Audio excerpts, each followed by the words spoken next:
So guys, this was the moment Fani Kayode accused Shettima, the vice president of Nigeria, of having affiliation with Boko Haram. Don't forget that these things happened some years back, but I tell you, Nigerians have gone out to dig them up, and they are now what is trending on the social media. And don't forget, just today there've been this attack by Boko Haram in the Chibok community. Many people have lost their life. This is the latest happening in Nigeria today, and people are like saying, oh, in a country where we have a vice president who has been mentioned to have links with the Boko Haram people, what do we expect? Just listen to this video yourself. Someone that is virtually senile and another person that has been associated on several occasions with funding terrorism. That is Shettima. Shettima, we should not forget Kabiru Sokoto. Kabiru Sokoto was one of the most wanted terrorists, and he was found and arrested in his house.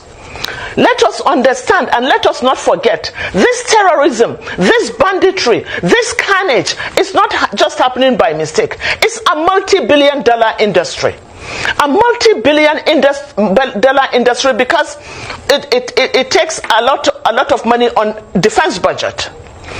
It has a lot to do with the sale of drugs.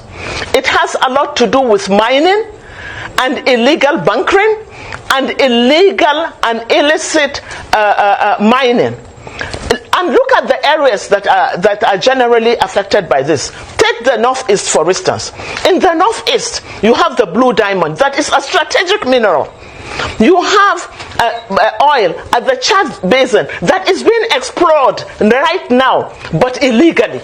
You have Zamfara. If you go to Zamfara, Zamfara has more gold than Ghana. Zamfara's gold is being traded in Dubai and other parts of the country. There is a market called Nigerian gold in Dubai. Go and check.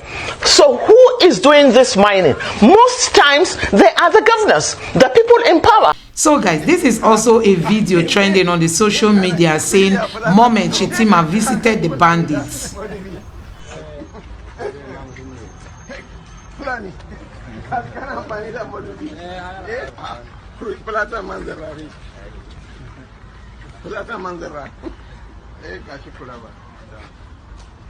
So guys, you have seen it. That is why nobody is taking any meaningful step in stopping this banditry and terrorism in Nigeria.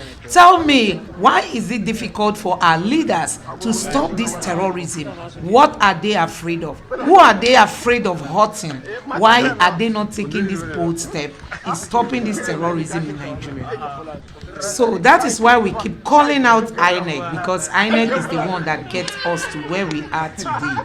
Nigerians, INEC should be blamed for what we are seeing. If we had had people like Peter Obi and Dati Ahmed who really want to see Nigeria succeed, they won't be playing with this kind of situation.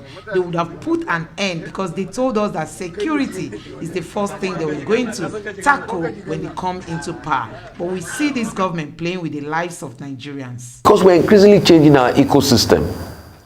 There are millions of Nigerians now staying in IDP camps. They're internally displaced in their own country, which was never the case before. When you thought about internally displaced people's camp, then it was maybe Liberians that would set up camp for here. Secondly, the area I want to talk about is the war economy. There's a pervasive war economy. Insecurity is big business. Banditry is big business. And if we do not nip this ecosystem in the bud, then we should ask ourselves questions. And that's why when some people were said to have been apprehended by the authorities in Dubai as regards terrorism financing, what happened to them? How are we stopping this illegal money flow? Because you see, anything continues when you have an ecosystem and there's finance involved. So how can we make it unhabitable? Because there's a big financial system. You see, even these bandits and these criminals have informants that they pay. So we need a holistic look at it. And that's why when we talk about security, people buy more armories and all of that, but also the ecosystem.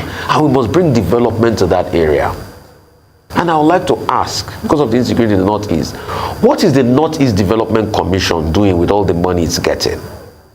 Because in this budget, they got close to 100 billion or more, while the NDDC got over 300 billion. So what are these development commissions doing? And how can we also use them as a vehicle to stem the tide? And please, this year, we will hold NDDC accountable. We will hold Northeast Development Commission accountable. We will hold them accountable.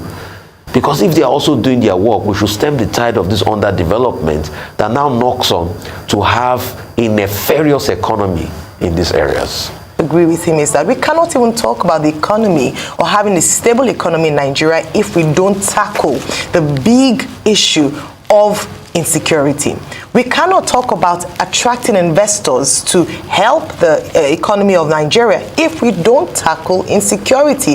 There are many aspects of the nation or the growth of the nation that is hedged on tackling insecurity in the nation, and that's why we must center on it. We must talk about it, and this administration must quickly find a solution to this. The reason why people would say, okay, well, they've only been there for 7 months. This administration has only been in for 7 months. But you must remember that before the 7 months, the president and his team must have had a plan and perhaps a formula or a way to a strategy to tackle insecurity, because this problem was there even before the last administration. And so administration after administration seems like it is an overwhelming task. It is almost an impossible task to handle. And so this is a big question for this administration. Is this an admittance of failure of not being able to manage insecurity, not just in the north central states, but also in the northeast and in the south where we have militancy, in the southwest where there are issues around kidnapping, in the southeast where there's still sit-at-home order on Mondays.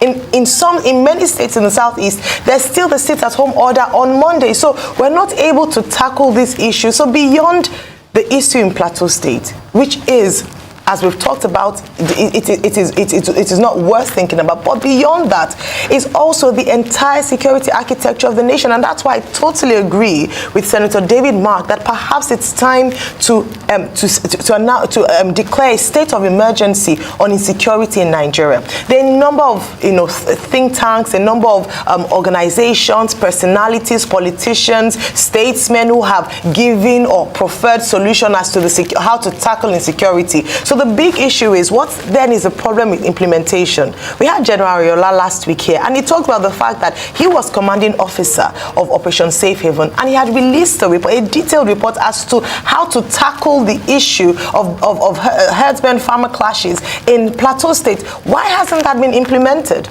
So beyond the talk, because we have, from Senator David Mark to different people, they've come out to talk about the insecurity situation. What is the big problem? What is the issue with implementation? And so perhaps it must start from the head. It must start from the presidency. First of all, the governor of Plateau State had said previously that there was a lack of political will, as it seemed, to deal with the issues in the state. So it's not a matter of the ability to, it is the fact that it is not seen as a priority, it's not seen as priority, or perhaps adequate attention hasn't been given to insecurity in the state. And so this is the reason why we must continue to call our president and, of course, elected officials to account. They must take account in terms of what is the solution to the prevailing sense of insecurity in that part of the country. There are a number of solutions. The Agora report was done. Many suggestions, many recommendations. The challenge is, how do we take this forward and ensure that we're able to secure lives and properties in Nigeria?